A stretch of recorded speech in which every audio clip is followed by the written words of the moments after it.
Quizcast.com and Made in Media MIM presents. साक्षात्कार जवाब की तलाश में।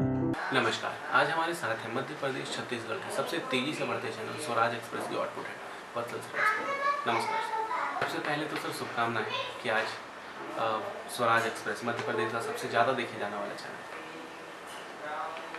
है। आपने सहारा और जी जैसे राष्ट्रीय चैनलों में काम किया है और उसके बाद फिर ETV और अब स्वराज एक्सप्रेस।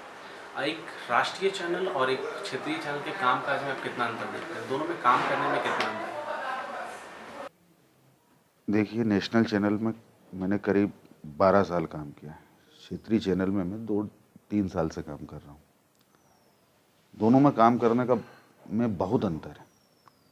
जिस तरीके का काम का दबाव, जिस तरीके की खबरें, जिस तरीके का वर्किंग एनवायरनमेंट, बहुत डिफरेंट है। नेशनल चैनल में आपको पूरे हिंदुस्तान की खबरें आती हैं। वहाँ पे आप दुनिया की खबरों पे भी नज़र रखते हैं। रीजनल चैनल में ऐसा नहीं है। आप मध्य प्रदेश छत्तीसगढ़ के चैनल हों तो आप वहीं की खबरों पे फोकस रहते हैं। गुजरात के हैं तो आप वहाँ पे फोकस रहेंगे। लेकिन एक बहुत अच्छी चीज़ इसमें अंतर है कि क्षेत्रीय चैनल में काम करने के कारण आपको छोटी छोटी खबरें जो बड़े चैनल की हेडलाइन बन सकती हैं वो आपको पता चलती है। अलीराजपुर में कि छोटे से गांव में अगर किसी महिला के साथ कुछ हरकत होती है तो नेशनल चैनल तक वो खबर जाने में 4 दिन लगते हैं, लेकिन रीजनल चैनल पे वो खबर 3 घंटे में मिल जाती है। अगर रीजनल चैनल पूरी ईमानदारी से उस खबर को चलाए तो मजबूर हो जाते हैं नेशनल चैनल कि वो उस खबर को कैरी करें। जैसे हरदा में एक्सीडेंट हुआ, अब तो चूंकि संसाधन ज़्यादा हैं तो नेशनल चैनल भी वहाँ पहुँच जाते हैं, लेकिन रीजनल चैनल की पहुँच बहुत गहरे और बहुत आम आदमी तक होती है बनिस्बत नेशनल चैनल के, क्योंकि नेशनल चैनल की अपनी एक मजबूरी भी होती है। उसको पूरे देश के व्यूअर को टैकल करना पड़ता है। आज मध्य प्रदेश के आदमी के लिए पश्चिम बंगाल का चुनाव उतना महत्वपूर्ण नहीं है जितना एक नेशनल चैनल के लिए। इसके साथ साथ जो एक वर्किंग कल्चर है वो डिपेंड करता है किसी भी न्यूज़ चैनल के लिए। रीजनल चैनल का वर्किंग कल्चर नेशनल चैनल जैसा हो ही नहीं सकता, या है ही नहीं, क्योंकि जिस तरीके के स्किल्ड लोग वहाँ मिलेंगे वो यहाँ नहीं मिलते। तीसरी बात, जिस तरीके की खबरों का ट्रीटमेंट जो होता है नेशनल चैनल में, आपको कुछ चीज़ें बहुत अच्छी लगती है। वो कितना अच्छा लिखते हैं, वो कितना अच्छा बोलते हैं। आप लोग चर्चा भी करते होंगे उनके, कह रहे यार वो कितना अच्छा लिखा। ऐसा नहीं है, वैसा रीजनल चैनल पे भी होता है, लेकिन उस क्वालिटी का नहीं हो पाता है। तो ज़रूरत है कि उसमें सुधार किया जाए। बाकी अगर मैं पहुंच की बात करूं, खबरों को समझने की बात करूं, तो रीजनल चैनल भी उसी क्षमता से काम करते हैं जिस तरीके से नेशनल चैनल करते हैं। आपने एक क्राइम रिपोर्टर के तौर पे भी काफ़ी लंबा काम किया, काफ़ी लंबा अनुभव है आपको एक क्राइम रिपोर्टर का। तो सर, फील्ड में काम करना और स्टूडियो में काम करना काफ़ी अलग होता है। एक फील्ड में काम करने के तौर पे जो दबाव होता है, जो स्ट्रेस लेवल होता है, उसको आप किस तरह से मेंटेन करते हैं? स्ट्रेस लेवल का तो ऐसा है कि जब पत्रकारिता की पढ़ाई कर रहे थे तभी से स्ट्रेस लेवल था। और स्ट्रेस का तो ऐसा है कि जो स्ट्रेस लेता है उसको होता है, जो बेफिक्रे अंदाज में जीते हैं उनको कभी स्ट्रेस नहीं होगा। और मैनेज करने की जहाँ तक बात है, तो जब आदमी काम करता है तो धीरे धीरे वो ट्रिक वो सीख जाता है। जैसे फील्ड में ब्रेकिंग का प्रेशर रहता है, फील्ड में विजुअल का प्रेशर रहता है, फील्ड में एक्सक्लूसिव स्टोरी का प्रेशर रहता है। आपके बॉस को हमेशा आपसे उम्मीद होती है कि आप हर खबर पहले ब्रेक करते हैं, जो कि संभव नहीं है। ये संभव ही नहीं कि कोई आदमी सारी ब्रेकिंग अकेले ही कर दे। मैं उस जमाने की पत्रकारिता की बात कर रहा हूँ जब व्हाट्सअप नहीं हुआ करता था। अब तो क्या, व्हाट्सअप पे ग्रुप है तो खबरें सर्कुलेट हो जाती हैं। तब तो आपको एक एक खबर के लिए काफ़ी देर तक बैठना पड़ता था, दिन दिन भर आपको इंतज़ार करना पड़ता था। तुम्हारा सवाल था कि स्ट्रेस कैसे मैनेज होता है। तो वो क्या है कि वो काम के दबाव में वो जो स्ट्रेस आता है ना, वो काम के दबाव में ही मैनेज होता है। आदमी जब काम करने लगता है तो उसकी ज़िंदगी का ये एक हिस्सा हो जाता है, रूटीन में आ जाता है, इतनी आदत में आ जाता है उसके कि उसको मालूम है कि मुझे सुबह 8 बजे उठना है और 9:30 बजे आज मीटिंग में जाना है, तो मुझे ये बताना है। शुरू के 3 दिन तो वो स्ट्रेस रहेगा कि अरे यार क्या बताऊँगा, क्या स्टोरी बताऊँगा, कैसी स्टोरी बताऊँगा।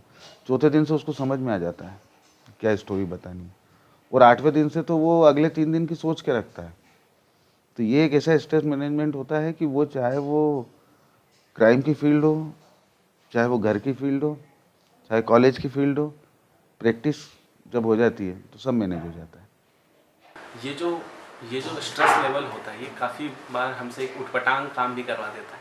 जैसे ये स्ट्रेस सिर्फ फील्ड का स्ट्रेस नहीं होता, टीआरपी का स्ट्रेस होता है। और इसी स्ट्रेस में आकर शायद राष्ट्रीय चैनलों ने सांप बिच्छू, भूत प्रेत, स्वर्ग की सीढ़ी और ऐसी बहुत सी चीज़ें दिखाई हैं, मगर क्षेत्रीय चैनल में अब तक वो दौर नहीं आया। क्षेत्रीय चैनल ने अब तक ऐसी कोई स्टोरी कवर नहीं की। तो इसका कारण आप क्या मानते हैं? इसका कारण फिर आप रीजनल नेशनल की बात कर रहे हैं, प्रेशर रहता है। और ऐसा नहीं है कि नेशनल में जिन लोगों ने स्वर्ग की सीढ़ी या सांप बिच्छू या बाबा वाली स्टोरी चलाई है वो इस जानकार नहीं है। मेरा ये मानना है कि ये उस तरीके के लोग हैं कि कहीं ना कहीं उनमें भी कुछ नया करने की कोशिश थी, इसलिए उन्होंने किया। इसको सीधे सीधे ये कह देना कि ये टीआरपी के लिए किया, बिल्कुल गलत। एक तरीके से ये उन लोगों की काबिलियत को बहुत हल्के में ले लेना है। आप थोड़ी सी पड़ताल करेंगे तो ये सब जिन लोगों ने किया है वो टीवी न्यूज़ का पैटर्न बदलने वाले लोग हैं। अगर सिर्फ ये टीआरपी की दौड़ होती तो ये स्वर्ग की सीढ़ी एक ने ही नहीं दिखाई हो, या भगवान राम एक ने ही नहीं दिखाए, एक के पीछे पीछे सब ने दिखाए।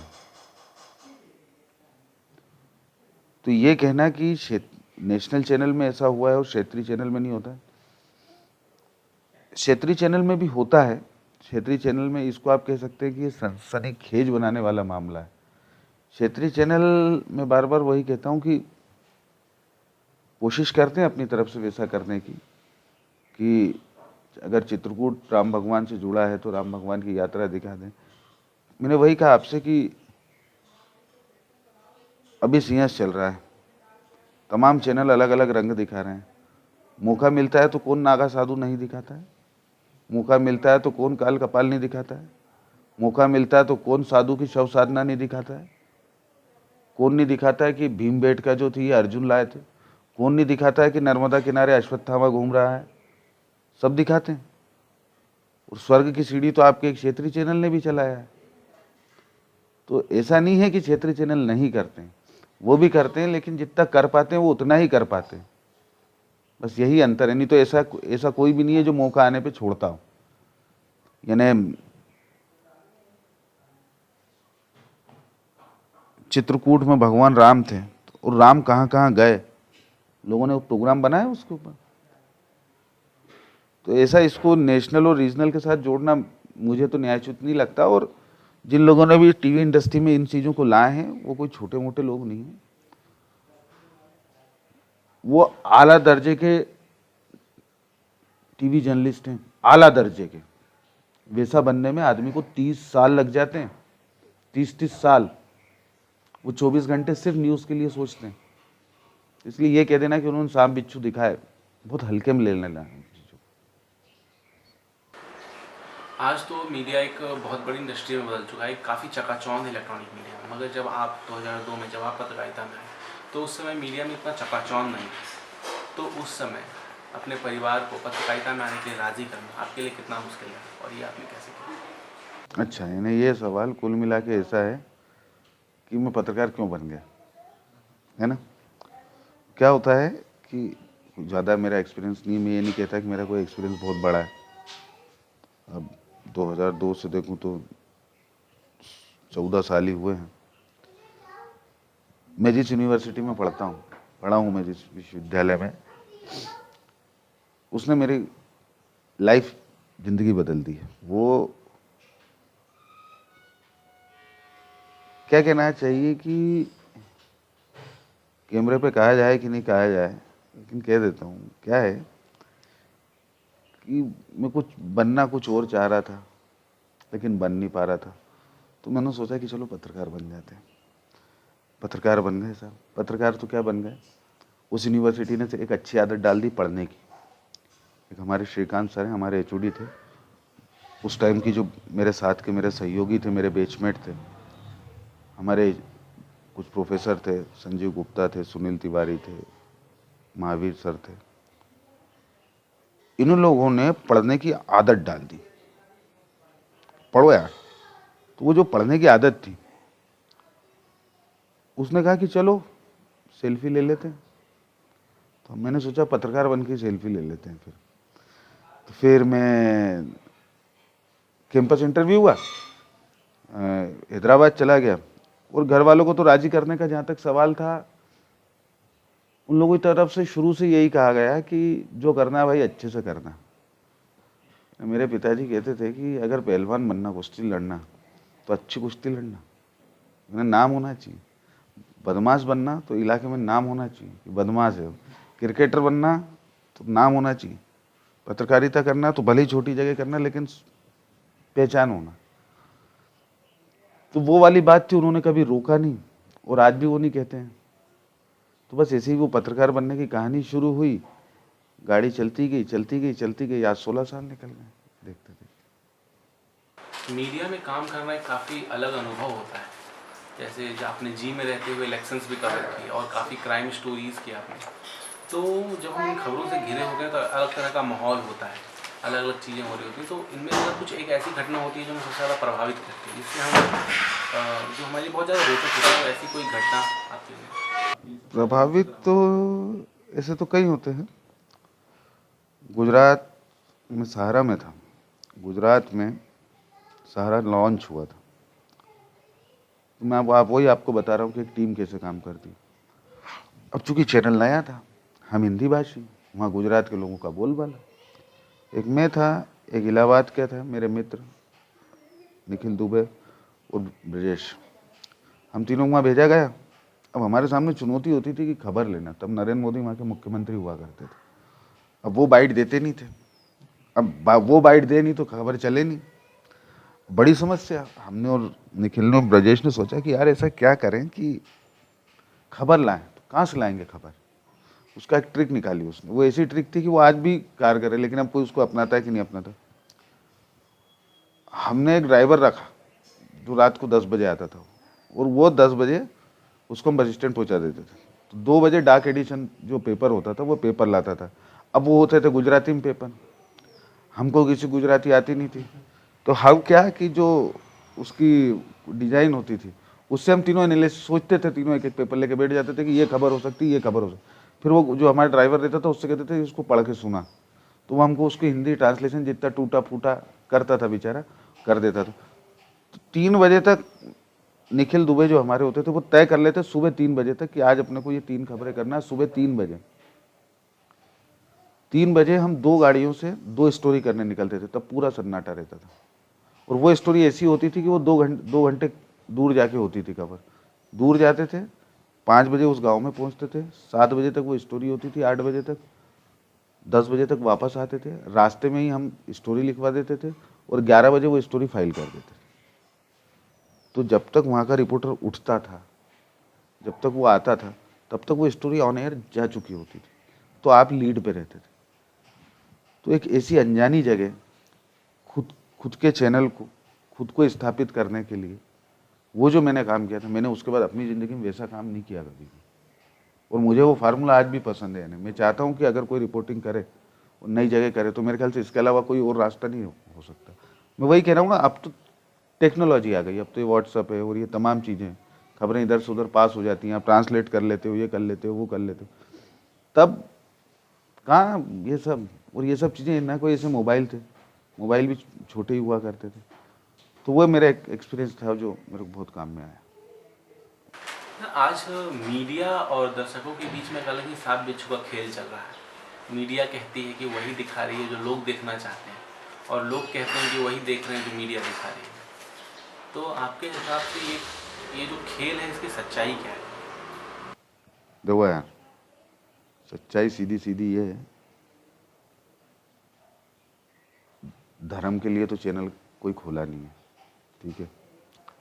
आस्था चैनल जो धर्म का चल रहा है ना, उसको भी पैसे चाहिए। तो हमने तो न्यूज़ चैनल है, ठीक है।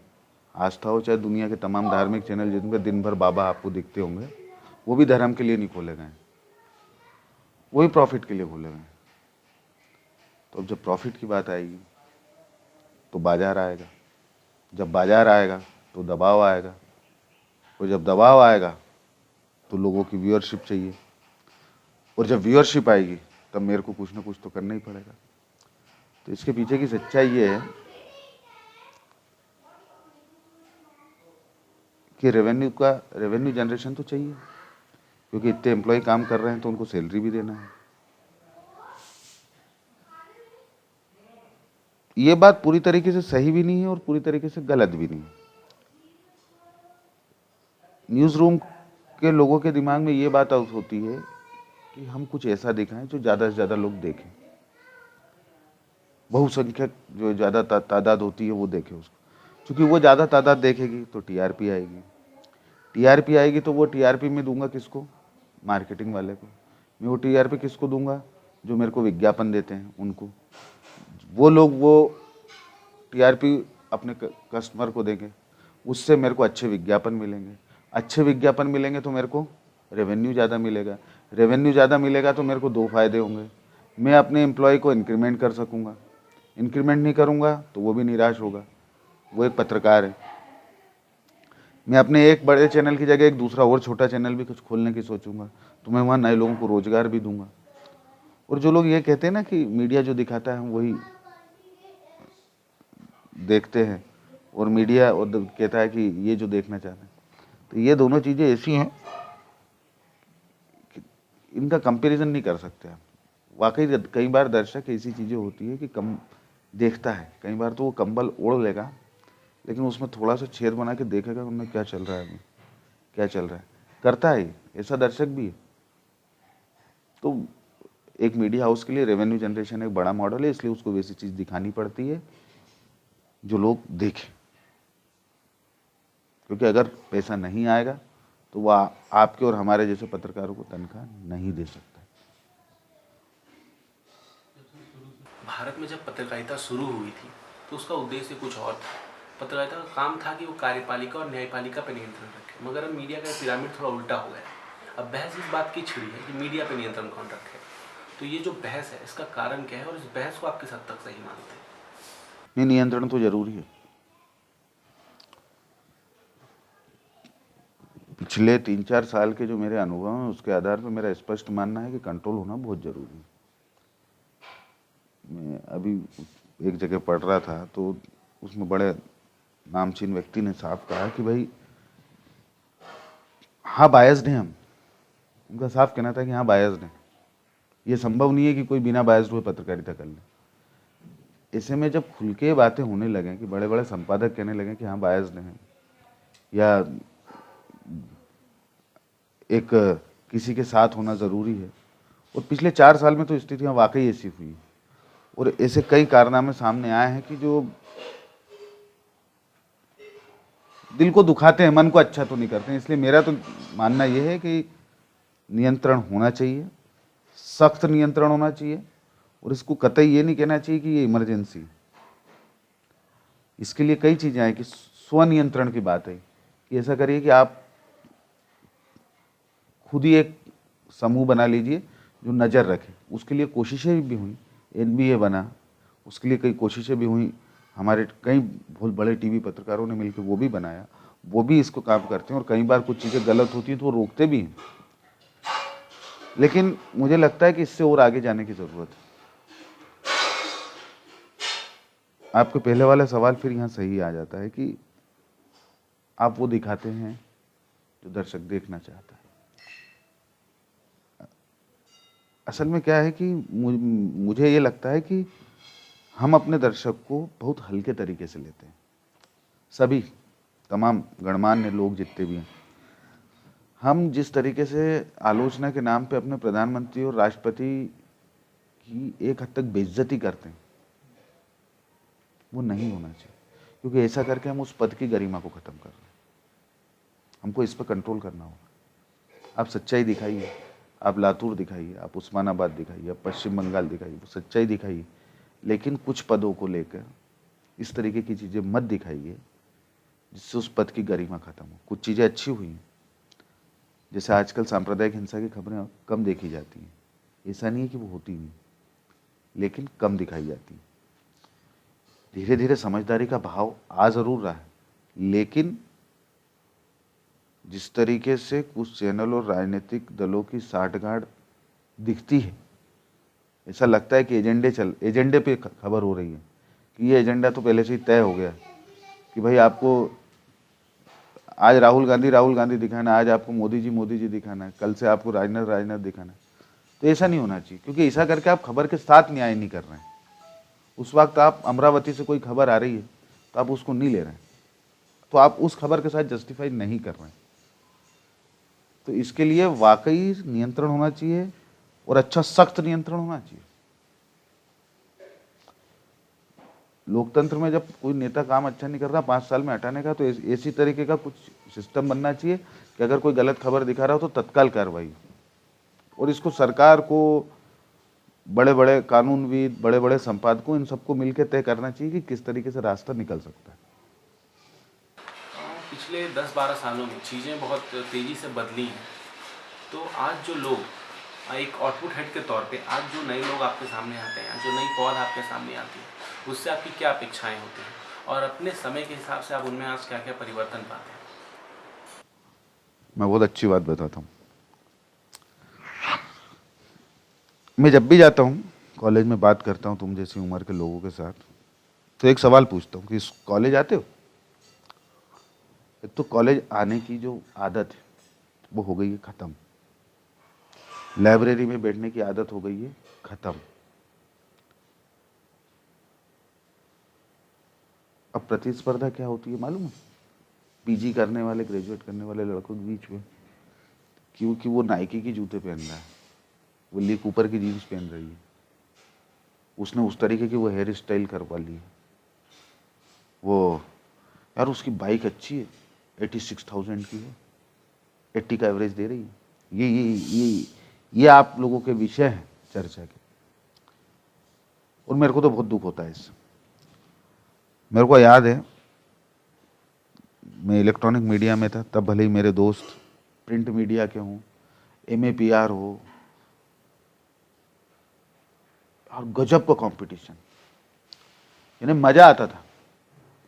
यानी ऐसा लगता था, मैंने बताई थी शायद आपको बात, कि जैसे प्रेजेंटेशन वत्सल को देना है तो वत्सल की क्लास के जो बाकी लोग हैं वो वत्सल से ज़्यादा मेहनत करते थे कि आज इसको प्रेजेंटेशन में इसको निपटा देना है। इतने क्रॉस क्वेश्चन होते थे, यानी 20 मिनट का टाइम होता था, 1.5 घंटे चलता था प्रेजेंटेशन।